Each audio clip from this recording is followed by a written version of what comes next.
Eu me chamo Helena, tenho 63 anos e sempre acreditei que o amor de mãe bastava, que o esforço, a entrega, o silêncio diante das renúncias se transformariam com o tempo em gratidão. Mas naquele sábado, vestida de azul marinho e sentada na última fileira da cerimônia, entendi o que era ser tratada como ninguém. O casamento do meu filho parecia tirado de uma revista. Flores brancas pendiam dos arcos, o chão coberto por pétalas, e os convidados sorrindo com seus celulares erguidos, eternizando cada passo da noiva. A música suave preenchia o ar, mas dentro de mim, tudo soava abafado. Eu me sentia desconectada, como se estivesse assistindo a um filme, onde eu, ironicamente, não tinha papel. Olhei ao redor em busca de algum rosto conhecido. Fui colocada ao lado da porta de serviço, perto da equipe da cozinha que entrava e saía, apressada. Meu nome sequer constava na mesa dos pais. Foi erro do cerimonial, disseram com pressa. Aceitei calada. Afinal, ser invisível já não era novidade. O momento dos votos chegou. Ele segurou as mãos da noiva e agradeceu aos pais dela, emocionado. Depois olhou para o padrasto, o homem que entrou na nossa vida quando ele já era adulto, e agradeceu por ter ensinado o que é ser um pai de verdade. As palavras bateram como pancadas secas. Meus olhos arderam, mas me obriguei a permanecer firme. Sorri pequeno, tentando disfarçar o gosto amargo na boca. Lembrei de mim mesma, grávida e com 21 anos, lavando roupa para fora enquanto estudava à noite. Lembrei dos dias em que deixei de almoçar para que ele tivesse o que comer. Lembrei das vezes em que trabalhei com febre, só para não faltar com nada. Mas ali, diante de todos, meu filho escolheu apagar isso com um brinde. E então, como se não bastasse, ele concluiu: hoje formamos finalmente uma família completa. Completa. Como se eu fosse uma peça velha, deixada de fora do novo quebra-cabeça que ele montava com tanto orgulho. Aplausos, risos, flashes. E eu me levantei, em silêncio. Peguei minha bolsa, ajeitei o vestido e saí andando por entre as cadeiras sem olhar para os lados. Ninguém notou, ninguém chamou. Caminhei pelo estacionamento como quem foge de um incêndio, com o rosto em chamas, mas o corpo congelado. Chamei um táxi, sentei no banco de trás e olhei para as mãos no colo. As unhas feitas naquela manhã tremiam. Lembrei de como ensaiei um penteado mais ousado, só para me sentir bonita no dia dele. Lembrei da sensação de escolher o vestido com carinho, de sonhar, secretamente, com um momento de abraço, de orgulho, de reconhecimento. Chegando em casa, entrei sem acender as luzes. Deixei os sapatos na porta, larguei a bolsa no sofá e fui direto ao espelho do corredor. Encarei o reflexo por alguns segundos. Aquela mulher de maquiagem borrada, cabelos desfeitos e olhos fundos, era eu. E naquele silêncio escuro da sala, ouvi a mim mesma pela primeira vez em muitos anos. Não chorei, não gritei, apenas respirei fundo e pensei: chega. Chega de esperar por um amor que só existe na minha memória. Chega de justificar ausências com desculpas alheias. Chega de tentar ser vista por quem já decidiu fechar os olhos. Naquela noite, sozinha em casa, não fui mãe, fui mulher. Ferida, sim, mas foi ali que a história mudou. Não com gritos, nem com escândalos, mas com o som seco da chave girando na porta, trancando do lado de dentro uma mulher que decidiu, enfim, fechar também o coração. No dia seguinte, acordei antes do sol nascer. Não porque tivesse algo urgente para fazer, mas porque o silêncio da casa me empurrava para dentro das lembranças. Eu sempre fui boa com rotinas. Levantar cedo, preparar o café, conferir os compromissos do dia, cuidar do jardim. Mas naquele domingo, eu simplesmente sentei à mesa e encarei a xícara vazia. Tudo o que construí nessa vida foi para ele. Lembro do dia em que descobri que estava grávida. Foi numa farmácia pequena, com teste barato e coração acelerado. O pai dele me deixou assim que soube. Disse que não era o momento e sumiu. Não chorei. Fui trabalhar no dia seguinte como se nada tivesse acontecido. Durante 9 meses, escondi os medos atrás do sorriso de sempre. Criei meu filho com as próprias mãos. Encarei fila em hospital público. Enfrentei noites em claro com febre e cólica. Lavei chão de padaria e aceitei humilhações de patroa só para garantir um pacote de fraldas. Quando ele completou 5 anos, comecei a trabalhar como doméstica fixa em 2 casas, uma pela manhã e outra à tarde. Minha mãe cuidava dele no intervalo. Eu chegava cansada, mas ainda encontrava forças para contar histórias, fazer lição, preparar o lanche. Aos 12 anos dele, comprei um computador usado, mesmo atrasando o aluguel. Ele sonhava em ser arquiteto, e eu sonhava com o dia em que ele me chamaria de inspiração. Só que esse dia nunca chegou. Na adolescência, ele começou a se afastar. Primeiro com desculpas. Estou ocupado. É só uma fase. Depois com palavras afiadas. Você não entende nada. Você é antiga demais. No fundo, eu tentava compreender. Adolescente é assim mesmo, dizia para mim mesma. Mas no fundo, algo em mim já sentia a perda. Como se ele estivesse, aos poucos, apagando as pegadas que deixamos juntos. Quando entrou na faculdade, eu comemorei sozinha. Fiz um bolo simples. Esperei ele chegar em casa. Ele nem quis cortar. Disse que ia sair com os amigos para comemorar. A senhora entende, né? Entendi. E guardei o bolo inteiro na geladeira. No fundo do armário guardo até hoje uma caixa com recortes de jornal, boletins, desenhos da escola. Coisas que ele nem deve lembrar que existem. Quando tentei dar para ele esses itens, ele sorriu sem graça e disse que não precisava disso. Deixou a caixa sobre a mesa e foi embora. Nunca mais tocou no assunto. A nora... essa me olhava como quem tolera uma figura folclórica. Sempre sorrindo por educação, mas com olhos de julgamento. Ela veio de outra realidade, outro mundo. Nunca fez questão de me incluir. E ele acompanhou. Nunca me defendeu. Nunca me protegeu da frieza dela. Aos poucos fui sendo reduzida a Dona Helena, a velha que aparece nas festas, mas que ninguém sabe onde sentar. Comecei a notar que os convites vinham tarde, como obrigação. Sempre de última hora, com lugares já definidos. E sempre longe, perto do banheiro, da porta ou da saída. Como se minha presença fosse um detalhe a ser escondido. Ainda assim, continuei. Continuava comprando presentes, fazendo visitas, lembrando de datas. Achava que um dia ele ia perceber, que a ficha cairia, que um obrigado viria. Mas o tempo não traz reconhecimento a quem não quer ver. O tempo só mostra com mais clareza quem você é na vida do outro. Naquele segundo dia após o casamento, quando sentei no meu jardim e vi Agenor cuidando das plantas, percebi algo estranho. Ele me olhou nos olhos e perguntou se eu queria companhia para um café. Um gesto simples. E naquele instante, me doeu perceber o quanto fazia tempo que ninguém me olhava assim. Com respeito. Talvez o problema nunca tenha sido ser mãe. Talvez o erro tenha sido esquecer que, antes disso, eu era Helena. O momento exato em que entendi que não era mais vista não foi no altar, nem na mesa escondida. Foi durante o brinde. A cerimônia já tinha acabado. Todos sorriam, dançavam, brindavam. Eu me sentia como uma figurante deslocada em um filme que ajudara a financiar, mas onde meu nome não constava nos créditos. Estava ali, mas não fazia parte de nada. O noivo, meu filho, se levantou com uma taça de champanhe nas mãos e pediu silêncio. Todos pararam para ouvi-lo. Um sorriso orgulhoso no rosto. Voz firme. Ele agradeceu à família da noiva. Depois, agradeceu ao padrasto. Chamou-o de exemplo de homem, de presença, de apoio incondicional. E então disse com todas as letras: hoje sinto que finalmente tenho uma família de verdade, completa. A taça em minha mão tremeu. O líquido dourado quase transbordou. Uma mulher à mesa ao lado me olhou por um instante. Depois desviou os olhos, constrangida. E eu permaneci imóvel, sorrindo com o canto da boca, como quem não sente nada. Mas por dentro, senti como se tivessem me empurrado de um penhasco. Não gritei, não chorei. Não reagi.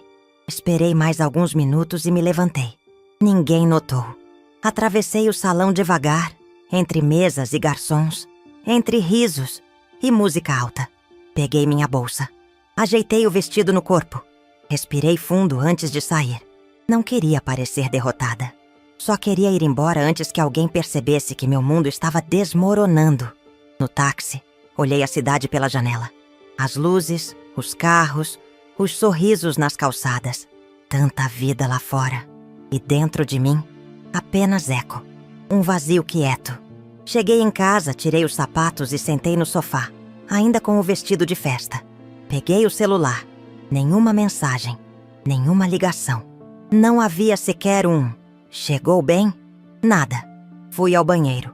Me olhei no espelho. A maquiagem havia escorrido, deixando marcas finas de rímel sob os olhos. Passei os dedos pelas rugas.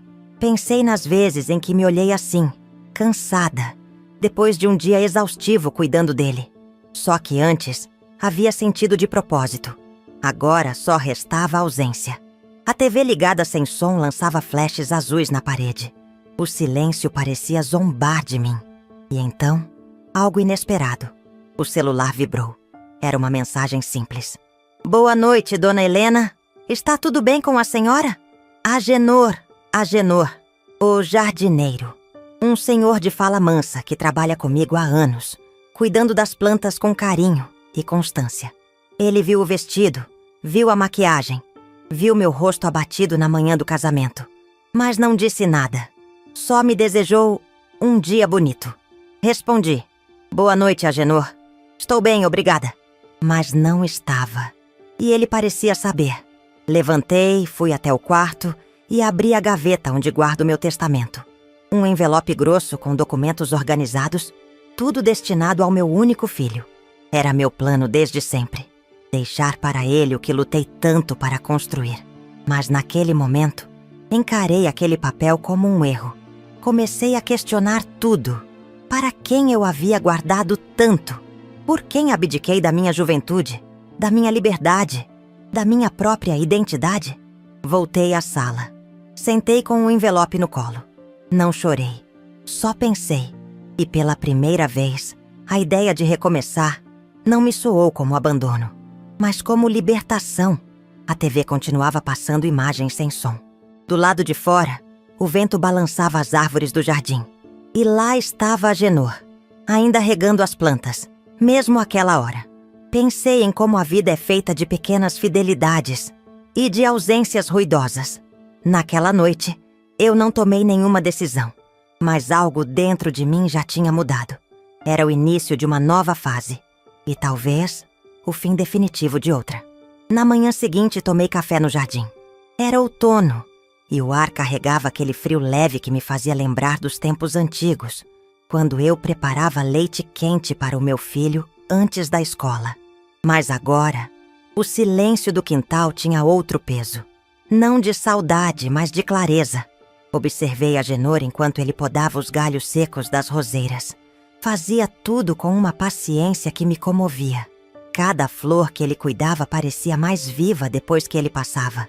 A vida, de algum jeito, continuava florescendo ao redor.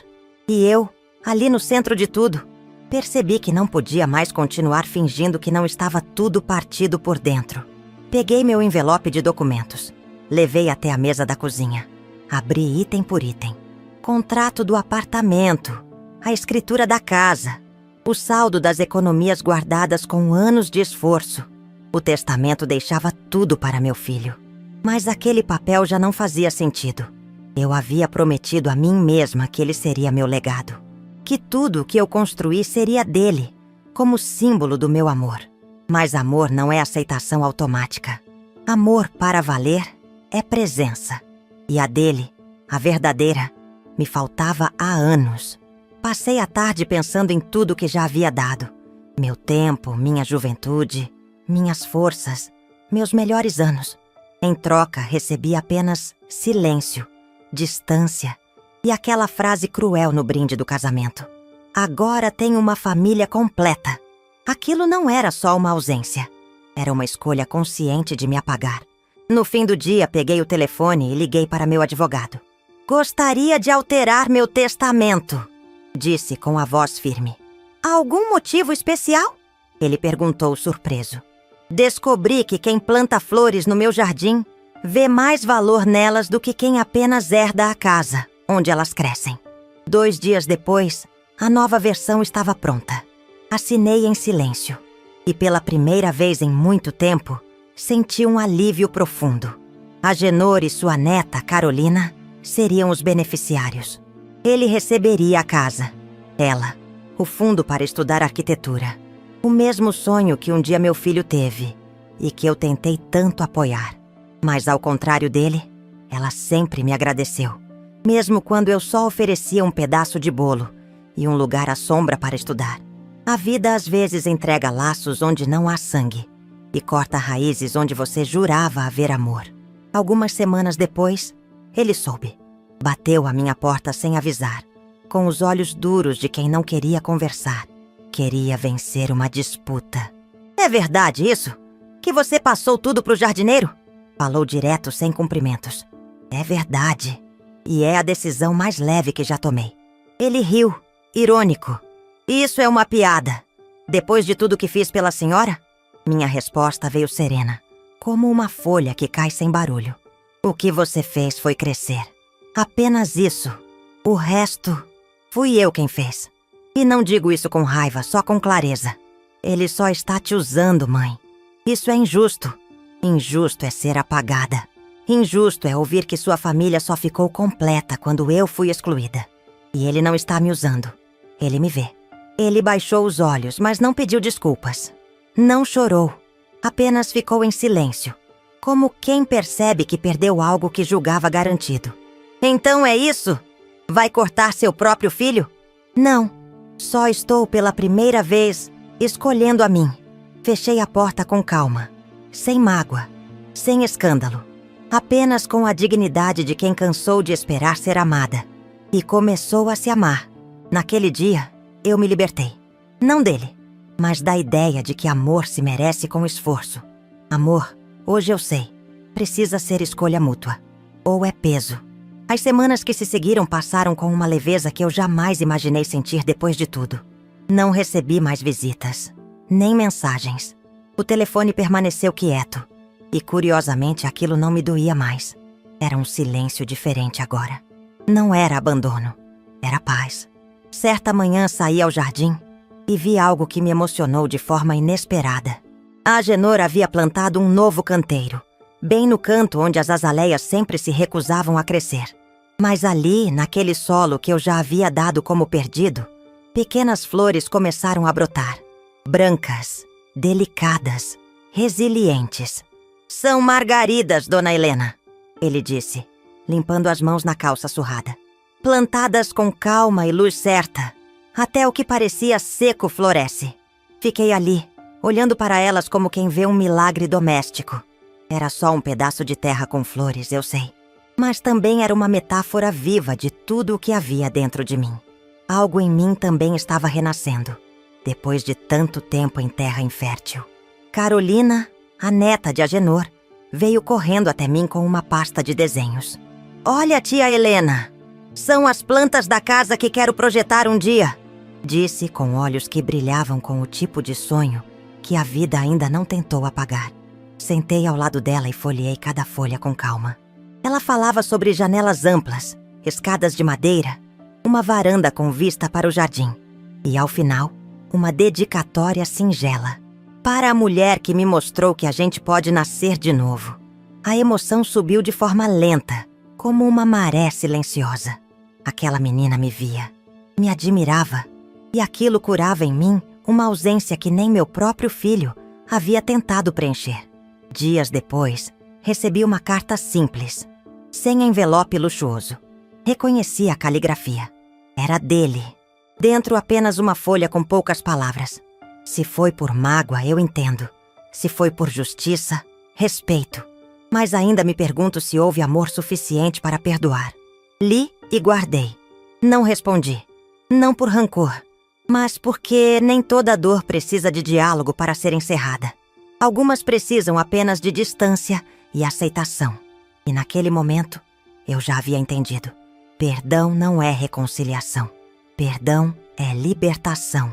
E eu já havia me libertado. Aos poucos, retomei pequenas coisas que havia deixado de lado. Voltei a pintar, a cozinhar para mim mesma, a ouvir música sem medo de me emocionar. Comecei até um pequeno clube de leitura com vizinhas. Nada grande.